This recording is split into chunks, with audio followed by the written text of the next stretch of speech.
Man is a species being, not only because in practice and in theory he adopts the species as his object, his own as well as those of other things, but, and this is only another way of expressing it, but also because he treats himself as the actual living species, because he treats himself as a universal and therefore a free being.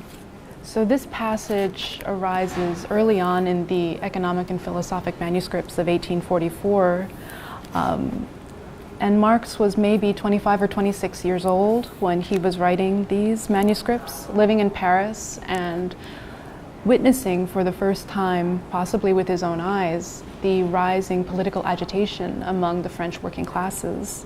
that would inform the French Revolution of 1848.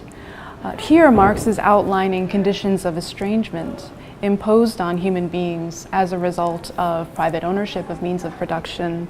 throughout capitalist societies in 19th century Europe. And this is informing his critique, his broader critique of speculative philosophy, so-called, where he's redirecting his critical focus away from some kind of pure consciousness or subjectivity or spirit, and looking instead at something more fundamental, more material, the product of human endeavor or human labor as such.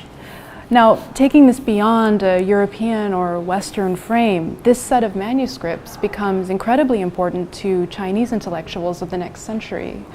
Fragments of the manuscripts are translated into Chinese as early as the 1930s, and then a full translation is first published just a few years after the founding of the People's Republic of China in 1949. So the writings are so important to radical revolutionary thinkers in China who are looking for a way into what they see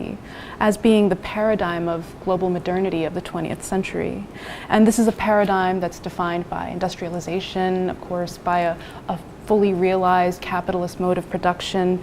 things, in other words, that the emerging socialist party state in China could not fully claim for itself. So I think that Marx's manuscripts for China in this moment offered